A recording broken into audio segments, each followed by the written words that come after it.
Halo sahabat sains, bertemu lagi dengan saya Arif Agung Wibowo, guru IPA UPT SMP Negeri 1 Binangun.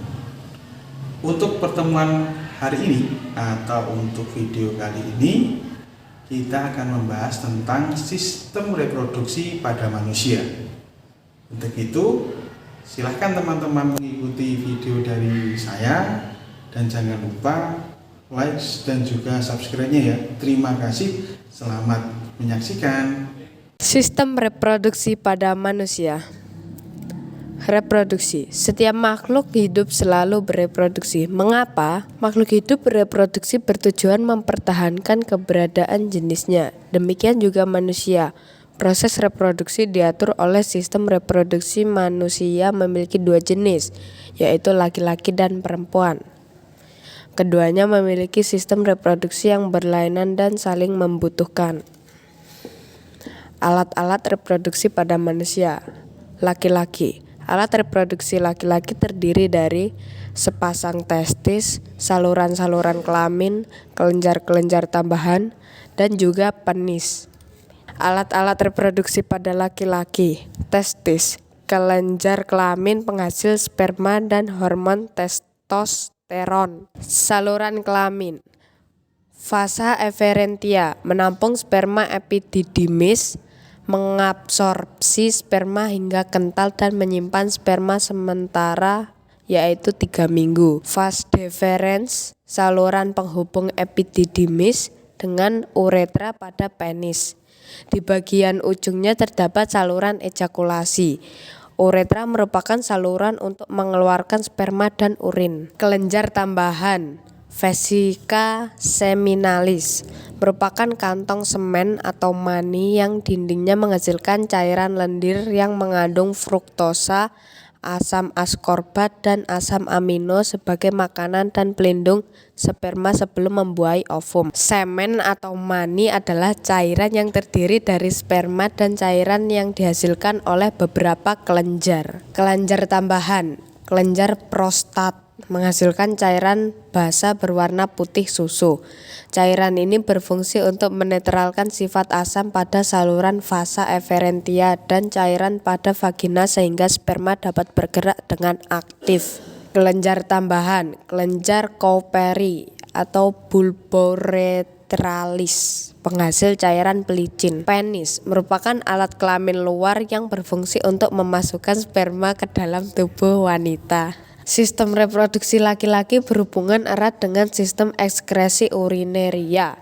Testis menghasilkan jutaan sperma setiap hari mulai dari masa pubertas sampai meninggal dunia. Jika tidak dikeluarkan, sel-sel sperma akan mati dan diserap kembali oleh tubuh. Alat-alat reproduksi manusia. Perempuan, alat reproduksi pada wanita berupa sepasang ovarium, oviduk atau tuba fallopi, uterus, vagina, organ kelamin bagian luar. Ovarium atau indung telur merupakan kelenjar kelamin yang memproduksi ovum atau sel telur dan menyekresi hormon estrogen dan progesteron. Oviduk atau tuba fallopi atau saluran telur berfungsi menyalurkan sel telur ke uterus atau rahim dengan gerakan peristaltik dan dibantu oleh gerakan silia pada dindingnya. Uterus atau rahim, tempat berkembangnya embrio. Selama kehamilan, volume uterus mampu mengembang hingga 500 kali. Vagina, tempat penis pada saat kopulasi dan sebagai jalan keluar bayi saat proses kelahiran. Organ kelamin luar, klitoris atau klentit, struktur yang sama dengan penis. Vulva, terdiri atas labium mayor atau bibir besar dan labium minor atau bibir kecil. Lubang saluran. Enggak ketemu. Lu bacanya dulu gua. Iki wae nganu sih, organ kelamin luar. 1, ngono lho. Organ kelamin luar. 1. Klitoris atau klentit, struktur yang sama dengan penis. 2. Vulva, terdiri atas labium mayor atau bibir besar dan labium minor atau bibir kecil. 3. Lubang saluran kencing. 4. Lubang vagina, bagian terluar vagina. 5. Fundus, bagian lipat paha. Pembentukan sel kelamin. Pembentukan sperma atau spermatogenesis terjadi di dalam testis.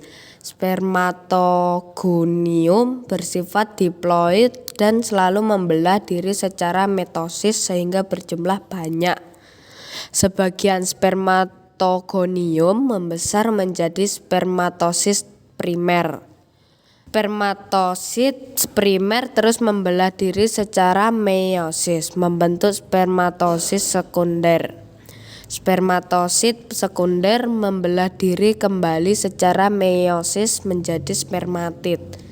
Spermatid berdiferensiasi menjadi sperma. Tiap-tiap sperma memiliki jumlah kromosom setengah dari jumlah kromosom spermatogonium. Pembentukan ovum atau oogenesis terjadi di dalam ovarium. Oogonium bersifat diploid. Oogonium membelah diri secara mitosis sehingga berjumlah banyak. Oogonium berkembang menjadi oosit primer. Oosit primer membelah diri secara meiosis menjadi oosit sekunder dan badan kutub pertama. Oosit sekunder mengandung kuning telur dan sitoplasma. Badan kutub pertama merupakan inti sel yang kemudian membelah diri menjadi 2. Oosit sekunder membelah diri secara meiosis menjadi otid dan badan kutub kedua. Otid berkembang menjadi ovum yang haploid. Setiap oosit primer menghasilkan satu ovum. Ovulasi. Ovulasi adalah proses keluarnya ovum dari ovarium. Ovum akan bergerak ke rahim. Bersamaan dengan proses ini, dinding rahim menjadi tebal seperti spons, penuh dengan pembuluh darah yang siap menerima zigot. Fertilisasi atau proses pembuahan. Fertilisasi adalah proses peleburan antara satu sel sperma dengan satu sel telur atau ovum yang sudah matang. Sel telur yang telah dibuahi menjadi zigot dan menempel pada dinding rahim. Kehamilan. Setelah zigot terbentuk, zigot langsung membelah diri menjadi 2, 4, 8, 16, dan seterusnya. Hasil pembelahan berupa sekelompok sel dengan ukuran yang sama, mirip buah arbei disebut morula. Morula akan terus membelah sampai terbentuk blastosit. Tahap ini disebut blastula. Rongga di dalam blastula disebut blastosol. Dalam waktu bersamaan, dinding rahim menebal penuh dengan pembuluh darah yang siap menerima zigot. Zigot menempel pada dinding rahim untuk berkembang. Zigot berubah menjadi embrio. Terbentuk plasenta dan tali pusar sebagai penghubung antara embrio dengan ibunya. Embrio dikelilingi cairan amnion untuk melindungi dari bahaya benturan. Usia 4 minggu, embrio mulai membentuk mata, tangan, dan juga kaki. Usia 6 minggu, embrio berukuran 1,5 cm. Otak, mata, telinga, dan jantung sudah berkembang. Tangan dan kaki beserta jari-jarinya mulai terbentuk. Usia 8 minggu, embrio sudah memiliki organ lengkap. Embrio berubah menjadi janin atau fetus. Setelah usia kehamilan mencapai kira-kira 9 bulan 10 hari, bayi pun siap dilahirkan. Berikut foto-foto terbentuknya janin di dalam rahim. Menstruasi. Bila ovum tidak dibuahi, dinding rahim yang telah menebal dan penuh dengan pembuluh darah akan rusak dan luruh atau runtuh. Bersama-sama dengan ovum, jaringan tersebut dikeluarkan melalui vagina dalam proses menstruasi atau haid. Penyakit pada sistem reproduksi.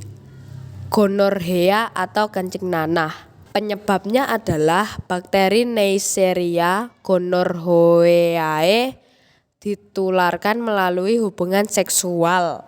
Akibatnya, Radang pada organ reproduksi menyebabkan kemandulan, mata, persendian, dan selaput otak pada bayi. Tanda dan gejalanya adalah terdapat nanah pada ujung saluran kencing dan terasa panas atau terbakar saat buang air kecil. Sifilis, penyebabnya adalah bakteri Treponema pallidum ditularkan melalui hubungan seksual.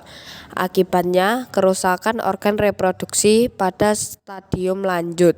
Sifilis menyerang hati, susunan syaraf, dan otak. Penyakit berikutnya ada herpes genital.